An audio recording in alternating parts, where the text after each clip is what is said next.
Baik, bismillahirrahmanirrahim. Alhamdulillahirabbil alamin. Shalatu wassalamu ala nabiyyina Muhammadin wa ala alihi wa ashabihi wa man tabi'ahum bi ihsanin ila yaumiddin, amma ba'd. Alhamdulillah kita kembali dipertemukan di dalam majelis ilmu. Dia akan membahas dari Kitabul Jami', pembahasan tentang akhlak. Baik, sekarang pada pembahasan sebelumnya, yaitu masih pembahasan tentang diharamkannya durhaka kepada orang tua, terutama kepada ibu. Itu masih hadis yang lalu dari Mughirah bin Syu'bah dari Rasulullah SAW bahwa Allah Subhanahu wa taala mengharamkan atas kalian hukukul ummahat, durhaka kepada ibu. Kemudian wawaddal banat, Allah juga mengharamkan atas kalian mengubur hidup-hidup anak perempuan. Begitu pula waman'an wa hati, Allah Subhanahu wa taala mengharamkan juga atas kalian man'an, yaitu menghalangi hak yang harusnya dikeluarkan. Ada orang misalnya mau mengeluarkan haknya atau kewajibannya, apakah itu harta atau manfaat, tapi dihalangi. Misalnya manfaat, ada orang ingin memberikan nasihat kepada saudaranya tapi dilarang. Ini Allah Subhanahu wa taala mencela, melarang perkara yang seperti itu. Begitu pula hati, dia meminta sesuatu yang kepada manusia yang sebenarnya dia tidak butuh. Dia masih sanggup untuk memenuhi hajatnya, tapi dia minta kepada orang lain, atau meminta sesuatu yang bukan haknya. Ini juga diharamkan, tidak dibolehkan. Kedua, kariha lakum qila wa qala. Kemudian juga makruh qila wa qala. Ada ucapan, ada perkataan dari orang lain, dia dengarkan, dia sampaikan tanpa dia memperjelas ucapan itu benar atau tidaknya. Begitu pula wa kasratas su'al, Allah juga mengharamkan banyak as-su'al. Soal bisa berarti bertanya sesuatu yang tidak memberikan manfaat pada dirinya. Begitu pula juga meminta kepada manusia harta yang sebenarnya dia masih sanggup, dia tidak butuh di situ, tapi dia minta kepada orang lain. Kemudian wa idaatul mal, dan menyia-nyiakan harta. Baik, ini pembahasan kelanjutannya. Sisi yang kelima dari faedah dari hadis itu, hadis ini menunjukkan kepada kita yaitu at-tahdhir al-baligh, peringatan yang sangat keras min man sahibil haqqi haqqah, peringatan yang sangat keras dari menghalangi pemilik hak dari haknya. Harusnya haknya dia, tapi dihalangi. Misalnya ada orang punya utang, misalnya dia punya utang kepada si B. Ini si B punya hak kepada dirinya, tapi dia melarang, dia menghalanginya, dia tidak membayarnya. Ini namanya menghalangi haknya orang lain, hak orang lain. Ini yang dicela. Bahkan peringatan yang sangat keras dari Allah Subhanahu wa ta'ala,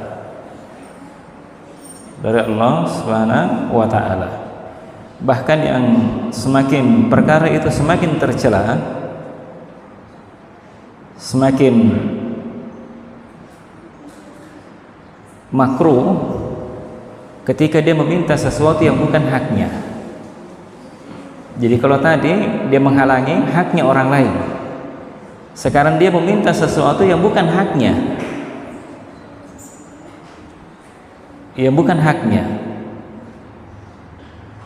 Artinya bukan haknya mengambil, termasuk di dalamnya seperti misalnya dia korupsi. Ini kan berarti mengambil sesuatu yang bukan hak dia. Ini masuk di dalam pengertian ini.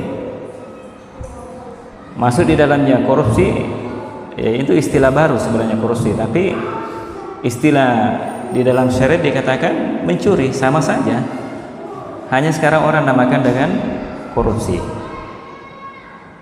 Korupsi itu mengambil sesuatu yang bukan haknya. Apakah itu korupsi dari sisi mengambil harta, atau mungkin sebagian di masa kita sekarang, misalnya orang yang bekerja dia korupsi waktu.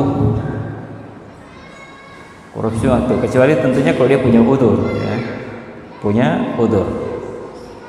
Seperti misalnya pegawai harusnya kan dia bekerja dari misalnya jam 8 sampai jam 4. Tapi dia tidak.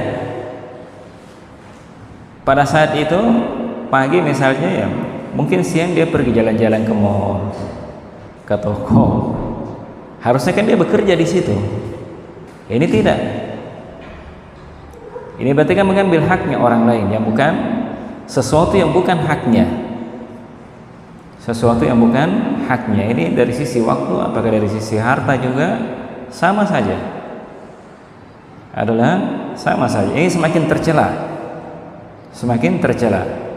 Jadi yang pertama tingkatan yang tadi, orang lain punya hak, dia menghalanginya. Dia menghalanginya. Itu contoh tadi. Misalnya dia punya si B, misalnya si A misalnya punya utang kepada si B. Si B meminta haknya, itu kan haknya memang. Tapi dia menghalanginya. Dia tidak mau membayarnya misalnya. Ini kezaliman namanya, seperti ini. Kemudian lebih tercela lagi ketika dia meminta sesuatu yang bukan haknya, dia mengambil sesuatu yang bukan hak dirinya, yang bukan haknya. Termasuk di dalamnya adalah mencuri, termasuk di dalamnya adalah merampok.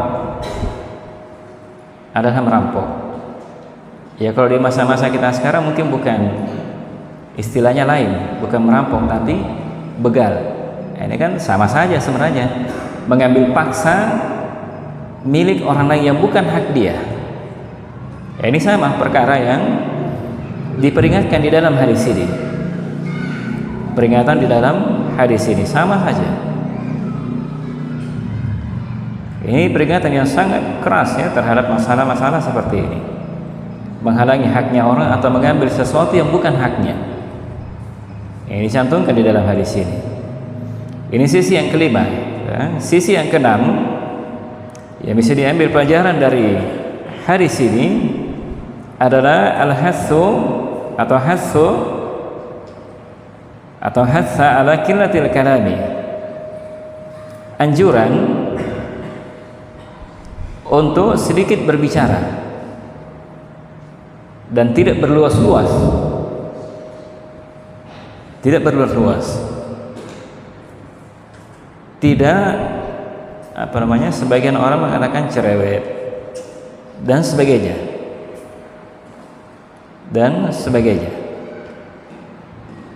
Kenapa? Karena banyak berbicara ini tentunya tidak secara umum ya, tidak mutlak. Banyak berbicara yang tidak ada faedahnya di dalamnya, itu akan menjadikan hati menjadi keras.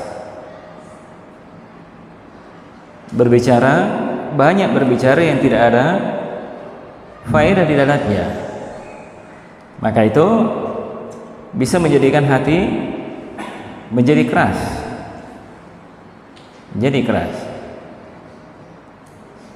Ya, seperti baru-baru ini adanya Piala Dunia. Ya tiap hari itu terus bicara tentang bola. Berapa golnya, siapa yang mencetaknya, semua dicerita. Ada faedahnya atau tidak? Baik. Itu banyak berbicara yang tidak ada faedah di dalamnya akan membuat hati menjadi keras. Ya, ketika dia berbanyak berbicara seperti itu, akhirnya mungkin dia akan menjadi senang duduk. Ketika akan dipanggil menjadi pergi sholat, mungkin dia malas. Ini kan menjadikan hati bisa menjadi keras. Atau bisa jadi dia akan melenceng pembicaraannya ke pembicaraan yang lain. Bisa jadi akan menjadi judi. Ini ada kebiasaan ya, kalau ada kompetisi seperti itu, ada orang mengatakan arisan. Arisan bola. Dia pasang. Setiap orang masukkan uang. Saya diundi. Ini saya, tim saya ini dia. Jadi siapa yang menang, yang juara, dia ambil uangnya. Judi atau tidak? Judi.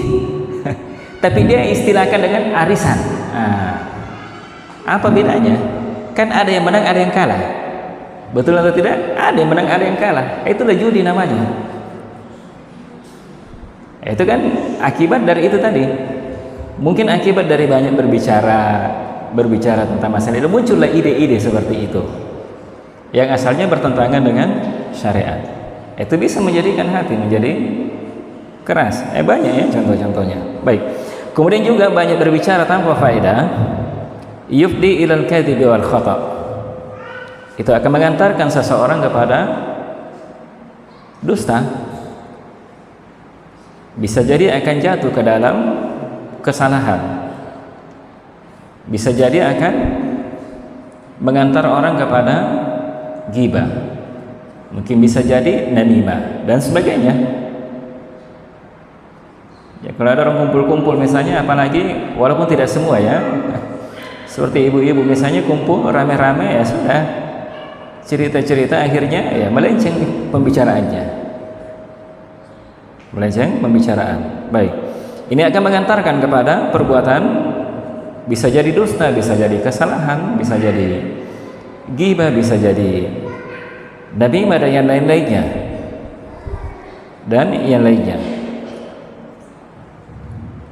Dan itu juga merupakan sebabnya ketika banyak berbicara yang tidak ada faedah di dalamnya. Beda tentunya ya, kalau dia banyak berbicara tapi ya bermanfaat, itu tentunya bagus. Ya bagus tentunya memberikan nasihat kepada orang, mengajarkan ilmu kepada orang lain. Banyak bicara ya tentunya dibutuhkan. Ya, ini sebab kalau dia banyak berbicara tanpa faedah, sebab dari sebab-sebab yang akan bisa menjadikan hati itu semakin jauh dari Allah Subhanahu wa ta'ala. Ya, kalau semakin jauh hati itu, karena hati itu sebenarnya hanya ada dua sisi saja. Jadi kalau hati itu didominasi perkara akhirat, maka otomatis perkara dunianya, bagian dari hati, bagian dunia di dalam hatinya adalah sedikit. Tapi kalau dunia lebih besar di dalam hatinya, berarti bagian akhirat di dalam hatinya hanya sedikit. Tidak mungkin dua-duanya akhirat besar, perkara dunianya di dalam hatinya, akhiratnya besar, dunianya juga besar, tidak mungkin. Tidak mungkin. Baik, jadi itu sebab akan bisa menjadikan hati itu semakin jauh dari Allah Subhanahu wa ta'ala dan akan menjatuhkan dia ke dalam fitnah. Itulah fitnah tadi, banyak macam. Mungkin dari itu tadi fitnah, dia berbicara tentang masalah kompetisi, muncullah ide arisan bola, akhirnya judi. Ini kan muncul fitnah namanya seperti itu. Belum lagi kalau dia misalnya dia mengidolakan salah seorang dari mereka, akhirnya dia mencontoh, dijadikan sebagai idolanya, contohnya, apa yang dia lakukan dia juga mau lakukan. Ini fitnah namanya. Jadi akan menjauhkan dia dari Allah Subhanahu wa ta'ala. Ini namanya menyibukkan dirinya dengan apa yang bisa memberikan, akan membahayakan dirinya dan tidak memberikan manfaat. Di dalamnya juga ketika banyak berbicara tanpa faedah, itu juga akan menyanyiakan waktu yang harusnya waktu itu digunakan sesuatu yang memberikan manfaat bagi dirinya, karena waktu itu kan terus berjalan tanpa berhenti, tidak akan pernah bisa berulang kembali, tidak mungkin, tidak akan bisa kembali. Tidak ada istilah itu, oh saya sekarang sudah umur 50 tahun kembali lagi 40, tidak ada, kembali dulu ke 40 tahun, tidak ada seperti itu. Waktu itu terus berlalu. Maka oleh karena itulah sepantasnya bagi seorang mukmin itu dia waspada, hati-hati terhadap hal yang seperti ini. Dia tidak banyak berbicara kecuali terhadap perkara yang bermanfaat bagi dirinya, atau dia menukil ucapan-ucapan, dia tidak menukil kecuali ucapan yang bermanfaat. Kemudian juga ada hal yang harus diperhatikan juga, bahwa hendaknya dia juga berhati-hati untuk berbicara sesuatu, semua apa yang dia dengar. Ini juga diperingatkan oleh Nabi sallallahu alaihi wasallam. Cukuplah seseorang dikatakan dia berdusta ketika dia mengucapkan, dia menyampaikan semua apa yang dia dengar. Karena biasanya kalau orang mendengarkan ucapan itu, pembicaraan, biasanya dia tambah-tambah, dia tambahin, akhirnya dia berdusta. Ini faedah yang ke-6 dari hadis itu yang telah disebutkan sebelumnya.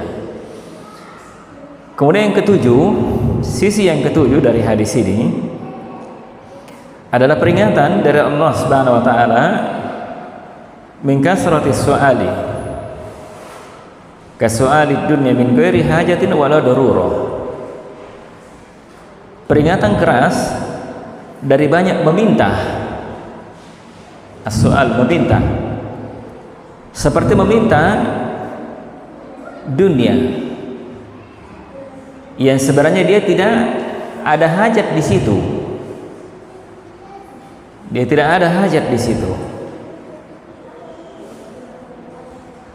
Kemudian juga tidak karena terpaksa, ya, kecuali tentunya kalau dia butuh, ya wajar ya kalau dia minta misalnya. Kalau misalnya dia juga terpaksa, dia harus minta, tidak ada masalah sebenarnya, boleh saja. Apalagi kalau membahayakan jiwanya, ya, membahayakan jiwa, boleh minta bantuan atau tidak, boleh saja, asalnya boleh. Seperti misalnya kemarin terkena dampak banjir misalnya, dia tidak bisa pergi bekerja, tidak ada beras di rumahnya. Kalau dia tidak makan, membahayakan jiwanya atau tidak? Bisa membahayakan jiwanya, bisa sakit. Boleh minta kepada orang lain? Boleh saja. Kalau karena jiwa, membahayakan jiwa, itu perkara darurah namanya, dia meminta kepada orang lain. Boleh atau tidak? Boleh saja, darurah namanya. Harus. Itu diharuskan. Tidak ada masalah kalau minta. Tapi kalau dia tidak, asalnya dia tidak butuh, tidak ada hajat dia di situ, masih dia punya, misalnya di rumahnya ada beras misalnya, beras masih berdiri 1 karung 2 karung, dia minta ke orang lain. Minta kepada orang lain. Apalagi kalau ada, ya, itu masyarakat biasanya kan seperti itu. Kalau ada pembagian, nah itu pembagian sembako, ya sudah, saling berdesak-desakan meminta kepada orang lain. Ya kalau memang dibutuhkan, tidak ada masalah. Baik, di dalam hadis ini peringatan dari meminta terhadap dunia, sesuatu yang dia tidak terpaksa dia meminta, tidak terpaksa, tidak butuh juga di situ. Adapun meminta sesuatu yang tidak ada manfaatnya di situ, ya, artinya dia tidak butuh, dia masih sanggup misalnya, kemudian dia meminta, maka ini yang diperingatkan di dalam hadis ini. Yang diperingatkan di dalam hadis ini sesuatu yang tidak terpuji namanya. Terpuji namanya. Maka hendaknya seorang mukmin itu dia menyibukkan dirinya dengan apa yang memberikan manfaat kepada dirinya dan meninggalkan apa yang perkara yang tidak bermanfaat atau sia-sia. perkara yang tidak bermanfaat atau sia-sia. Ini sepantasnya bagi seorang mukmin, ya. Seorang mukmin seperti itu. Baik, kemudian sisi yang kedelapan yang bisa diambil faedah dari hadis itu, dari hadis tadi, yang di hadis ini adalah nahyun an idaatil mal, adalah larangan dari menyia-nyiakan harta. Larangan dari menyia-nyiakan harta. Menyia-nyiakan harta itu ketika menggunakan harta kepada perkara yang tidak disyariatkan. Jadi menggunakan harta itu kepada perkara yang tidak disyariatkan, tidak diizinkan di dalam syariat. Bahkan itu perkara yang dilarang. Itu menyia-nyiakan harta namanya. Menyia-nyiakan harta ini sudah sebelumnya juga ya disebutkan pembahasan ini. Menyia-nyiakan harta sesuatu yang tidak bermanfaat atau bahkan mungkin itu perkara yang dilarang. Perkara yang dilarang. Ya banyak seperti itu tadi, membeli khamar misalnya yang memabukkan, ekstasi, sabu-sabu. Ini banyak menimpa sekarang ya anak-anak muda. Begitu pula sebahagian lem. Nah, ini ada juga. Anak-anak yang masih kecil sekarang juga saya kadang ketemu. Anak-anak kecil sekarang santai sekali dia merokok. Wah, saya tidak tahu dia dapat uang dari mana. Belum bisa cari uang sudah merokok. Ini menyia-nyiakan harta namanya. Menyia-nyiakan harta. Ini banyak ya di tengah-tengah masyarakat. Ini hal-hal yang ini namanya perkara yang menyia-nyiakan harta namanya. Menyia-nyiakan harta. Menyia-nyiakan harta itu memberikan bahaya. Memberikan bahaya. Mungkin terhadap dunianya, mungkin terhadap akhiratnya akan memberikan bahaya bagi diri seseorang. Dari menyia-nyiakan harta. Baik, itu diantara faedah dari hadis itu. Dari hadis ini. Baik, kemudian kita pindah kepada hadis berikutnya. Babu ma jaa fi fadli ridha'il walidain. Fi ridha' al walidain. Apa yang datang tentang keutamaannya ridhonya kedua orang tua. Keutamaan menjadikan ridho kedua orang tua. Ridhonya kedua orang tua. An Abdullah bin Amr radhiyallahu ta'ala anhu an Nabi sallallahu alaihi wasallam qala ridallahi fi ridal walidaini wa sakhatullahi fi sakhatil walidaini. Akhrajahu At-Tirmidzi wa sahahahu Ibnu Hibban wal Hakim. Dari Abdullah bin Umar dari Nabi sallallahu alaihi wasallam, beliau bersabda bahwa ridhonya Allah Subhanahu wa taala itu ada pada ridhonya kedua orang tua. Artinya kalau orang tua ridho, berarti Allah juga ridho di situ. Allah juga ridho di situ. Wa sakhatullahi fi sakhatil walidain. Dan murkanya Allah Subhanahu wa taala ada pada murkanya kedua orang tua. Ketika orang tua murka, maka Allah juga akan murka. Kalau orang tua murka kepada dia, anaknya misalnya, maka Allah juga akan murka kepadanya. Akan murka kepadanya. Baik, hadis ini dikeluarkan oleh Imam At-Tirmidzi dan disahihkan oleh Ibnu Hibban dan Hakim. Ini banyak pembicaraan hadis ini tentang hadis ini sebenarnya. Kesimpulannya bahwa hadis yang diriwayatkan oleh At-Tirmidzi, kalau dikatakan dia marfu kepada Nabi sallallahu alaihi wasallam, artinya hadis ini sampai kepada Nabi sallallahu alaihi wasallam, maka di situ ada cacat dari hadis itu. Ada cacat dari hadis ini. Tapi yang kuatnya, yang zahirnya, yang kuatnya dari hadis ini bahwa hadis ini adalah hadis yang mauquf. Adalah hadis yang mauquf. Artinya hadis mauquf itu tidak sampai kepada Nabi sallallahu alaihi wasallam, hanya sampai kepada sahabat.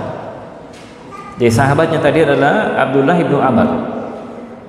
Abdullah bin Amr radhiyallahu taala anhu. Itu hadisnya adalah hadis yang mauquf. Ini yang kuatnya. Kalau dia mauquf sampai kepada Abdullah bin Amr, maka seluruh perawi hadis itu adalah hadis yang perawinya adalah semuanya siqah. Semuanya siqah, terpercaya. Adalah terpercaya. Tapi kalau dia marfu, maka itu di dalamnya ada cacat di dalamnya. Cacat di dalamnya.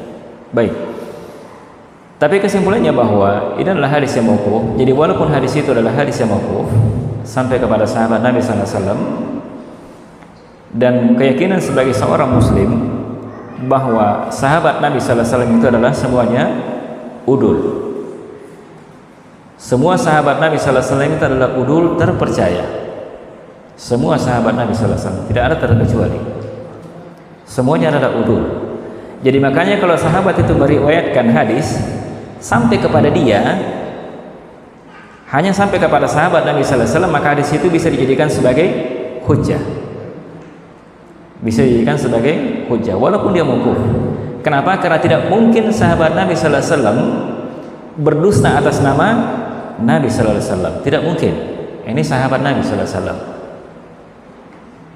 Jadi makanya itu keutamaan yang sangat besar ya sahabat Nabi sallallahu alaihi wasallam. Makanya tidak boleh kita mencela satu orang pun dari kalangan sahabat Nabi sallallahu alaihi wasallam.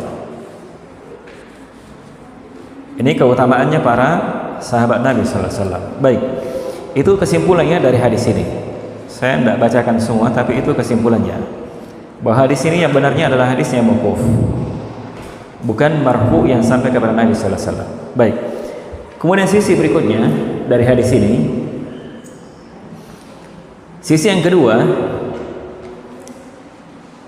hadis ini menunjukkan kepada kita adalah fadli birril walidain wal amali ala ridahuma wa idkhalis sururi alaihima. Hadis ini menunjukkan kepada kita keutamaan berbuat baik kepada kedua orang tua. Hadis ini menunjukkan bahwa orang yang berbuat baik kepada kedua orang tuanya itu memiliki keutamaan. Kenapa? Karena ridhonya Allah ada pada ridhonya kedua orang tua. Berarti orang yang berbuat baik menjadikan orang tuanya ridho kepada dirinya, berarti itu adalah keutamaan yang sangat besar. Karena di situ juga ada ridhonya Allah Subhanahu wa taala.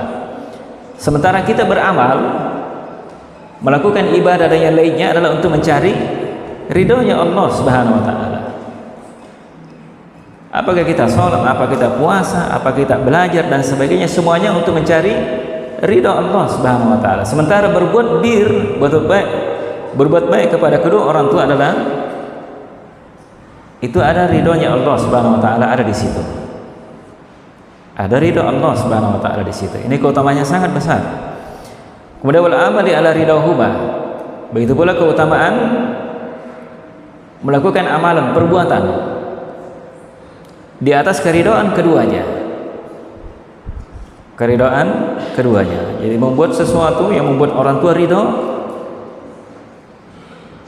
itu amalan yang sangat utama. Amalan yang memiliki keutamaan yang sangat besar. Kemudian juga begitu pula idkhalis sururi alaihima. Membahagiakan orang tuanya, memasukkan ke dalam orang tuanya itu kebahagiaan. Artinya membahagiakan orang tuanya. Bagaimana cara membahagiakannya? Ya macam-macam bentuknya. Mungkin dengan perbuatan, melakukan apa yang dia perintahkan, yang dia larang dia tidak lakukan, atau dengan ucapan, misalnya dengan ucapan yang lembut, tidak kasar kepada orang tuanya dan sebagainya. Ini masuk di dalamnya semuanya ya. Di dalamnya. Di dalamnya. Ini menjadikan orang tua bahagia. Kenapa? Karena lianna Nabi sallallahu alaihi wasallam ja'ala ridha rabbi wa mahabbatahu li 'abdihi fi ridal walidayhi wa birrihima. Kenapa? Karena Nabi sallallahu alaihi wasallam menjadikan ridhonya Allah Subhanahu wa taala itu dan kecintaannya Allah Subhanahu wa taala kepada hamba ada pada ridhonya kedua orang tua kepada dirinya. Jadi kalau seorang anak membuat orang tuanya senang, ya mungkin dengan diberikan, kalau dia punya kelebihan uang, diberikan kepada orang tuanya, senang atau tidak? Senang orang tua, bahagia orang tua aja. Begitu pula melakukan apa yang dia inginkan. Disuruh antar misalnya orang tuanya ke sini.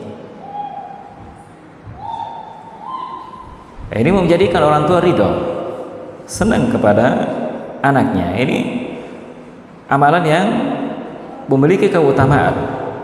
Begitu pula Nabi sallallahu alaihi wasallam menjadikan kemurkaan Allah Subhanahu wa taala ada pada kemurkaan kedua orang tua. Disebabkan karena durhaka kepada keduanya. Durhaka kepada keduanya. Adakah dan sebenarnya beberapa masalah ya di dalam kehidupan rumah tangga misalnya, atau kehidupan anak dengan orang tua. Sebagai orang tua, kadang dia paksa anaknya sudah selesai kuliah misalnya sarjana, dia paksa lagi anaknya harus kuliah S2, padahal dia anak perempuan. Apakah dituruti maunya orang tua? Kalau dilakukan, orang tuanya kan senang, ya senang orang tuanya. Tetapi itu perlu dilihat, kondisi ini tidak secara mutlak, tidak mutlak harus dituruti kemauan orang tua. Kalau kondisinya membahayakan, kalau kondisinya membahayakan anaknya, bisa jadi membahayakan agamanya dan sebagainya. Kalau agamanya dia membahayakan, maka tidak mesti harus dituruti kemauan orang tua. Tapi kalau tidak membahayakannya, tidak ada masalah dituruti kemauannya orang tua. Kemauan orang tua. Atau misalnya orang tua meminta kepada anaknya misalnya, saya sudah kasih kuliah kok. Sekarang saya sudah kasih keluar uang banyak, sekarang giliran engkau kerja, sekarang kasih uang ke saya, berikan ke saya. Kan seperti itu. Kadang ada anak dilema seperti itu. Dia sudah punya istri, sudah punya anak, harus diberikan kepada tanggungannya, sekarang harus juga diberikan kepada orang tuanya. Sebagai anak laki-laki memang punya tanggung jawab juga kepada orang tuanya. Tanggung jawab kepada orang tuanya. Ini kadang dilema. Kalau dia memiliki kemampuan, sebenarnya tidak ada masalah. Tidak ada masalah kalau dia memiliki kemampuan, dia berikan kepada keluarganya, anaknya, sisanya dia berikan kepada orang tuanya. Boleh atau tidak, asalnya boleh saja. Tapi kalau misalnya yang jadi masalah, kalau dia tidak cukup misalnya, hanya pas untuk keluarganya saja, apakah harus diberikan kepada kedua orang tuanya? Padahal istri dan anaknya adalah tanggung jawab dia, kewajibannya. Ini harus dilihat kondisinya ya, seperti ini. Harus dilihat kondisinya yang seperti ini. Baik. Kemudian begitu pula juga keutamaan berbuat baik kepada kedua orang tua, menjadikan mereka bahagia. Kenapa? Karena Allah Subhanahu wa taala memerintahkan untuk berbuat ihsan kepada kedua orang tua. Dalam firman Allah Subhanahu wa taala, wa qala rabbuka alla ta'budu illa iyyahu wa bil walidaini ihsana. Allah Subhanahu wa taala menetapkan agar kalian tidak beribadah kecuali hanya kepada Allah Subhanahu wa taala. Ini perintah untuk beribadah hanya kepada Allah Subhanahu wa taala. Ini kewajiban namanya. Kemudian digandengkan dengan itu wabil walidaini ihsanan. Dan hendaknya kalian berbuat baik kepada kedua orang tua kalian, menunjukkan bahwa kewajiban berbuat baik kepada orang tua ada di bawah kewajiban beribadah kepada Allah Subhanahu wa taala. Yang paling tingginya tentunya adalah beribadah kepada Allah Subhanahu wa taala tanpa kecuali. Artinya harus didahulukan. Kalau misalnya harus bertentangan antara beribadah kepada Allah dan berbuat baik kepada kedua orang tua, maka yang didahulukan adalah tentunya beribadah kepada Allah Subhanahu wa taala. Kalau itu kewajiban. Tapi kalau sunnah, ya tentunya harusnya didahulukan orang tua. Didahulukan orang tua. Itulah kisahnya, kisah Bani Israiliyah dahulu ya. Kisah Israiliyah tentang seorang anak muda yang rajin beribadah. Kemudian datang ibunya memanggilnya, tapi dia tidak menjawab karena dia sedang sholat. Tapi sholatnya tentunya adalah sholat sunnah, bukan kewajiban. Dia tidak jawab panggilan orang tuanya sampai 3 kali. Terakhir kalinya karena tidak dijawab, orang tuanya marah. Akhirnya dia berdoa kepada Allah Subhanahu wa taala. Ini kan itu ceritanya. Berdoa kepada Allah Subhanahu wa taala bahwa ya Allah pertemukan dia dengan wanita yang pezina. Diuji oleh Allah Subhanahu wa taala. Akhirnya dia difitnah dengan wanita yang pezina itu. Wanita pezina difitnah ya, difitnah bahwa dia menghamilinya. Padahal bukan dia.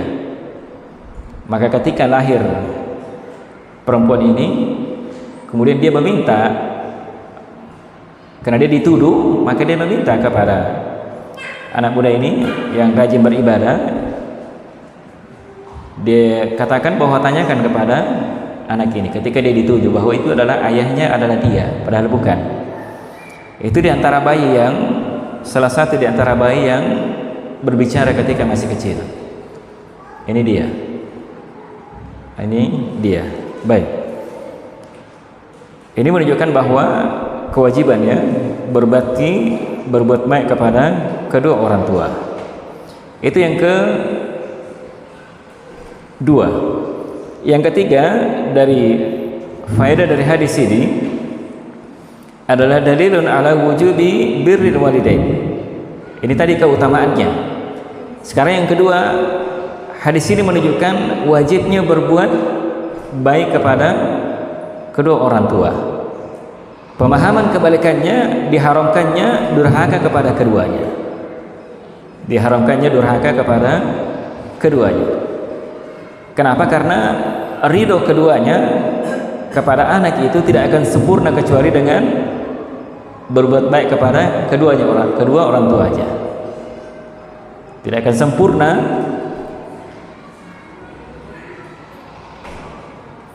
ridho orang tua kepada anaknya kecuali ketika anak itu berbuat baik kepada kedua orang tuanya.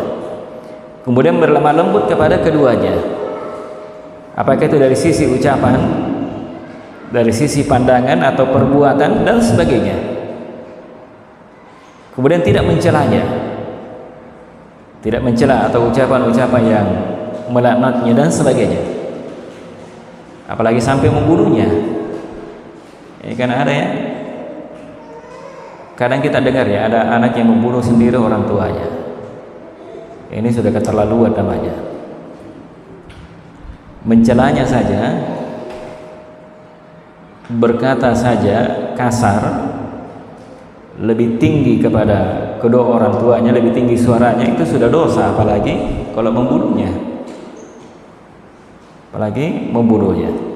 Baik, ini menunjukkan wajibnya berbuat baik kepada kedua orang tua.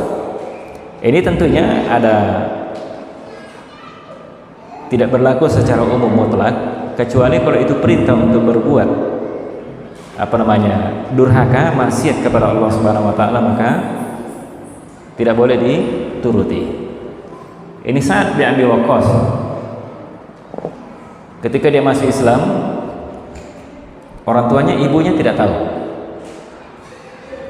Maka ketika ibunya tahu, maka dia suruh anaknya keluar dari agamanya itu, Muhammad itu. Apakah harus dituruti maunya orang tua? Ya tidak.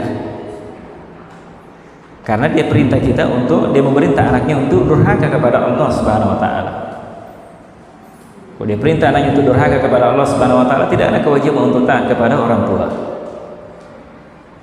Akhirnya ibunya mengancam, kalau kau tidak mau keluar dari agamamu itu, saya tidak mau makan, tidak mau minum. Tidak mau makan, tidak mau minum. Akhirnya saat waktu itu mengatakan, wahai ibu, seandainya saya memiliki 100 nyawa, roh, keluar satu persatu, saya tidak akan pertinggalkan agama saya sekarang. Akhirnya ibunya bilang, mungkin ibunya pikir ya, keras sekali saat kalau saya tidak makan juga, dia tetap tidak berubah juga. Akhirnya ibunya mengalah, dia makan. Ini kalau dia kondisinya memerintah anaknya untuk berbuat durhaka, maka tidak boleh, tidak ada kewajiban untuk taat kepada keduanya. Tapi kalau itu perintahnya adalah perintah kebaikan, hanya diperintah untuk misalnya membeli di pasar misalnya dan sebagainya, dia punya waktu, itu harusnya dilakukan, dia turuti perintah orang tuanya. Baik,